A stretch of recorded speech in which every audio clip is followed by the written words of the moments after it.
Hi, this is Frank Jones from Mintz Insurance. I'm glad you joined us today. We have an interesting topic we're going to talk about that is something that I think most people joke about. But in the age of remote workforce and working from home and setting up your office, whatever that looks like, in a way that may be ergonomically correct and would give you the best opportunity to work a full day without the aches and pains and being confused by those aches and pains because you sat all day. I'm going to talk about something interesting called text neck. Now, in my home and at the office, we'll joke, we walk through the office, we have our phone in our hand and it's constantly down. And you have these interesting pains that happen. You have them in your neck, they radiate to your shoulder, your lower back, and people are confused by where this is coming from.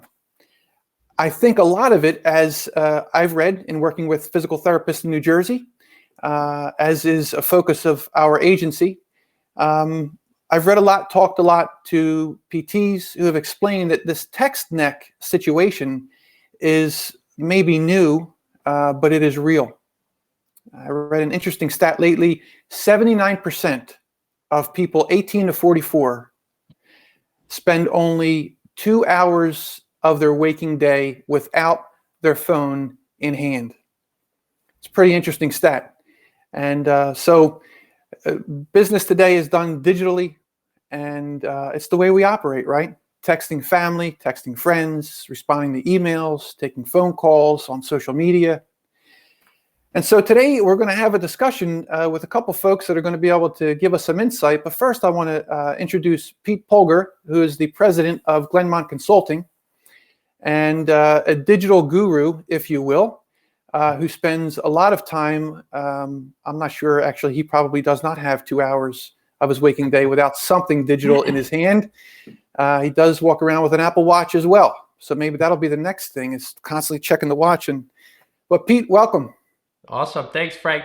So yeah, and to your point, Frank, I approached you about this because I started having a lot of neck pains, and I mean, I actually had a funny story. I was eating couscous and I jerked my neck, and all of a sudden my fingers were going numb, my neck was hurting, and then I started realizing ever since working from home, I've been using my phone a lot more. And to your point, I've been using my watch looking like this. And I've always had a big head. I got made fun of growing up over it. I know I have a bigger head than most people because when I get a hat, I always have to go in the extra large hat sizes. And what I'm noticing is, like, I grab my phone, Frank, and I'm not sure if you do this, right? I literally do this and I'm like down 100%. Like, I feel like my head is like parallel to the ground. Yes. And then I don't know, maybe I'm shrinking because I thought I was 6'2" and I'm actually 6'1.5" now. So I don't know what's happening, but I mean, can you relate to this, or am I the only one that's always on my phone texting? No. I fully, and not only that, Pete, I find I live on a laptop, a 16-inch screen, and I have a 34-inch second screen, and I have an iPad, and yet, because of familiarity and because of ease of use, if I have an email that I quickly want to get back to, I pick up my phone. Now I have a keyboard in front of me. I have a bigger screen, and out of habit, and then before you know it, I'm looking down and I become cognitive. Okay, what the heck am I doing? And then I do one of these. Do you ever do this? And then you're thinking you're helping yourself? Yeah, like that's Yeah, and you try and correct it. Absolutely. Yeah. And at 47 years old, my shoulders. I'm like, okay, why the heck are my shoulders hurting? I got to put my phone down again. So it's a pretty interesting issue. Yeah, and and Frank, the other thing is, I like you, both of us, we're business owners, and here's the thing: when I blew out my neck, that was 2 days. I was like this. I was like in a lot of pain, and I felt like my productivity those days were going down, and not only that, like even with some of our staff, like I'm actually trying to encourage them to get better seats and better chairs, and whether I have to get it for them, because I didn't realize this, because when you're young and you don't think about these things, but I'm in my chair 8-10 hours a day sometimes, and I don't know, like, you just get lost in your work, and then all of a sudden your head's down, and then you're like, man, and you're like cramping. Like, even my neck hurts right now just talking about it. So well, here's my question. So of those neck pains and those back pains, right? Mm-hmm. The initial thought is, I got to get a different chair. I have to adjust my desk. I have I got a to standing adjust. desk, Frank. That doesn't help. I forget to use it. So here's the question. Is text neck much worse than what we think it is? And do we believe some of these other issues are influencing pain that may be coming because of this? Because our staff, even if the staff isn't working on their phone and they're working from home, they have their spouses, they have their children, they have their social media, which we like them to be on. So it's just easier. And it's such a albatross most days, but I don't think I can live without it. Well, then why don't we introduce somebody who may be able to help us? Wonderful, wonderful. So you want to, yeah, so go ahead, introduce our next guest. So Christina Klausner is a PT who is going to help us understand, physical therapist, who's going to help us understand, I use the euphemisms even in insurance, I get strange looks, but so Christina is a PT in New Jersey, and she's going to help you who are watching and paying attention to this understand that it's not just some insurance agent and a business owner who's making up this interesting idea of text neck, but there's reality to it, and it's something that Christina deals with clients on a regular basis on and advises them on. And so, Christina, welcome, and thank you for being here. Thank you for having me. So I was really hoping you would let me jump in a couple of times while you guys were having your conversation, because this is where really my expertise shines. I don't just immediately go for, changing your chair or adapting your workstation. I really look at what you do throughout your day and give you the best bang for your buck. And that is figuring out how to move against gravity and not letting technology take over. So the first thing you both mentioned is your heads down. So when we have our heads down, we also have gravity pushing down on our heads all day. Now imagine if someone's constantly pushing you and pushing you. By the end of the day, it's way too hard to get your head to come back up. So one of the easiest things, because let's be real, we can't stop texting, we can't stop answering our phones. Easiest things I tell my patients to do, sit back in your chair and let gravity help you. So now when gravity's pushing back at you, you can text in front of you and your neck's not going to hurt. It doesn't cost you anything out of pocket, and it's just an easy way to give your body a break. So Christina, and actually, can we, because you shared with me this graphic about text next, can you actually explain this? Because I think once we, I'm going to put the graphic up on the screen next. Can you explain what happens and why this is so bad? I think because some people will relate to this. So let me pop up this graphic. So what is text neck to begin with? Can you explain? Sure. Yeah. So text neck is just basically looking down at your phone for prolonged periods of time. So as we start to look down at our phone, you might start with just a little bit of neck bending forward to look down. And as you do it more and more, your muscles get looser in that position, and they also get weaker at the same time.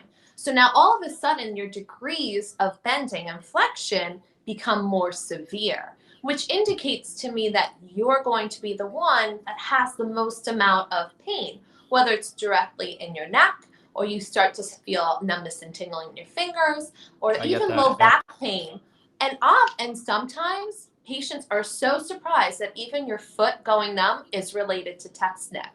So, as we continue these bad habits, our bodies start to really conform with these habits and really allow gravity to take over. And we don't want gravity to win. We want to be able to stand upright without discomfort and go on with our days. So Christina, go ahead, Pete. No, so go ahead, if I'm advising the staff on how to, other than just leaning back, somehow to give themselves relief during the day. First of all, the gravity thing is pretty interesting. I hear you say it, and I'm thinking, well, no kidding, is what I think. But I never thought about it till you said it. But what kind of things? What else would you suggest that people do to not only take a break? Because I think that's just silly people, insurance agents like me would say, well, just stop doing it for a while. But what proactive things and even reactive things, if you realize you're an hour on your phone, you say, man, my neck, I'm developing a lump in the back of my neck, which I may or may not have thought in the past. But Yeah. what should we suggest that they do? So obviously a break would be great, but it's not always a reality because, you know, we have those emergent phone calls that we need to get to. If you're texting, try to use the voice text button more because you'll realize that automatically your hand's going to come closer to your face. So you think that the speaker will hear you more. So you're not going to keep your speaker down and keep looking down if you know you're using the voice texting. That's a great option. If you're starting to feel a little bit of tightness, you can just pretend you're on a beach and put your hands behind your head to open up this chest wall. Because when we start bending forward, everything gets tight here. And to sit It all upright, collapses. yeah, it feels Yeah. really hard for our bodies to reverse those effects. So just simple hands behind your head while you're sitting at your workstation. Yep, just like that. If you ever see a busy office, a lot of people have their heads on their head. And it's because it's providing that relief that they've been wanting throughout the whole day. So those are some great things that you can do without any effort. And it can be part of your everyday life because honestly, we can't stop texting and we can't stop responding to emails. I have plenty more things you can do and address, but I think that would be a great start. I also want you guys to know that a lot of people do get a little bit of jaw pain from text neck because the first initial movement of your neck bending comes from the very upper spine of your neck. That stops after like the first movement, and then the rest comes from the rest of your neck. So if you have a lot of pain with just looking down, even looking just slightly at your paper or looking up at the screen, that's because these muscles at the top of your head have become so tight. So you can just do a simple chin tuck to help. And all it is just, let me sit upright and bring my chin back instead of having it jet forward. And this will help alleviate the tension at the top of your head. We alleviate the tension in your chest with this exercise. And we alleviated the tension in your traps just by working with gravity and not against it. Awesome. So, and I know this may not be a question you have data for, but the concern that employers have, I mean, obviously you want the well-being of your employees to be the primary focus. Yes. Second to that is the productivity of the employees. So do you feel as a physical therapist that this particular situation, the text neck, which again, I believe we feel pain and we blame it on other things. I think a lot of it may come back to that, but do you feel that affects productivity? I mean, because mentally, when you start thinking about pain, that diverts your thought, right? I mean, how much impact do you think it has on production? Oh, a lot. Huge. Because just think about like when you stub your toe, are you thinking about anything else throughout in that moment of time? No, you're only thinking about, oh my God, this pain needs to go away. So if someone has that nagging pain in their neck, they might be starting out real good, like a marathon runner, full force, and then they just fizzle out. So the same thing, your muscles do need a break. Taking breaks of standing up, moving around, doing these quick exercises should alleviate the pain, but pain is a real thing. We should not ignore it, and don't just keep pushing through it because there is a threshold of where pain can only take so much. So of course it's going to affect productivity 100% if someone cannot get relief. I feel like you were just talking to me on that. Hey, just pushing through, you just ignore it. It goes away. Maybe that's never push through. No. Okay. So Pete, do you have this kind of issue? I mean, with you running a digital shop, I mean, you live and die daily, you and your staff, based on your digital products. And I don't know that there's been a time that you and I have even had a conversation, with the exception of maybe once or twice, that you didn't have as you were talking to me and you were saying, hold on a minute, and you were down, and I'd see the top of your head. Yep. So do you find you deal with the same thing with your staff, that there's some draw on them from this? So Frank, by the way, just so you guys know, while you guys were talking, I was doing these exercises, so I'm done for the day. So my PT would be very happy. So, but here's the thing, Frank. So I may be the worst example, but I was a swimmer, and I actually was prohibited from swimming for a few months because I had a swollen spine in my neck. because of the way I swam for, I don't know, 16 years or so. I was favoring one side over the other. So my entire hand went numb. So I know I have issues, but not only that, like in our office, to Christina's point, our biggest problem was, we thought buying a new chair would be helpful. And then you're like, wow, that's an expensive chair. Then we bought the medicine balls, and then we thought that was good. But then all of a sudden what we're doing is we're bouncing up and down like, we were at, Chuck E. Cheese or something. So again, we're trying to figure it out. And it's almost like in working from home, I think it got worse because there's not a lot, I think we've seen everything on Netflix. So we're double screening, triple screening iPhone. So our heads are always down. But when we were in the office, Frank, I felt the biggest problem, and people complained about it, was it's weird to do an exercise. I mean, isn't it like, imagine if I was doing like some rolling on a ball exercise in the middle of the bullpen. That's just kind of weird. So like, to Christina's point, she had those little exercises that are not weird. And I think any business owner should be able to, kind of like use that and maybe just kind of make it part of the culture. But I know it's going to be tough for us to roll it out because I think it's more of self-awareness more than it is like, I think the only time this is like, as humans, I think the only time we realize like it's a problem is like what Christina said, when the pain gets too bad. So I guess maybe somehow try to bake this into the culture. That's where I'm thinking I'm going to head with this. Yeah, I think it's necessary. Some days I finish my day and I feel like that character Dalby from that movie. What the heck was that movie? That little tiny creature. He was all bent over and he was all shriveled and he was together. And I get done and I say, oh my goodness, that was a long day. I didn't realize it was that long.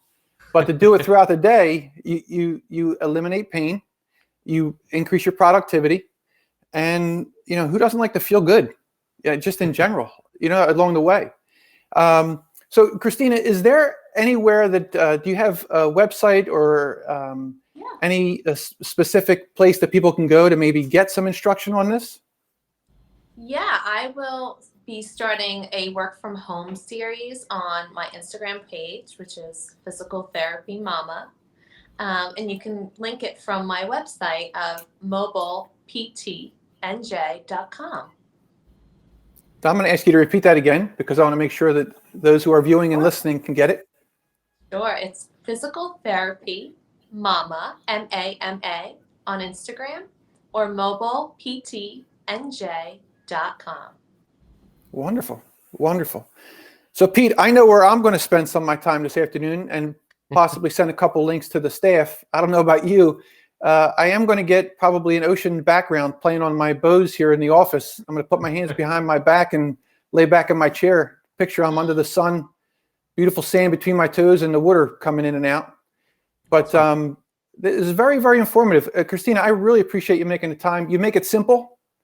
Yes. We know that those in the medical field are some of the best and brightest in the nation. And when you can talk to an insurance agent Pete's a very intelligent guy, but certainly to an insurance agent and make it make sense and make it simple, that is greatly appreciated.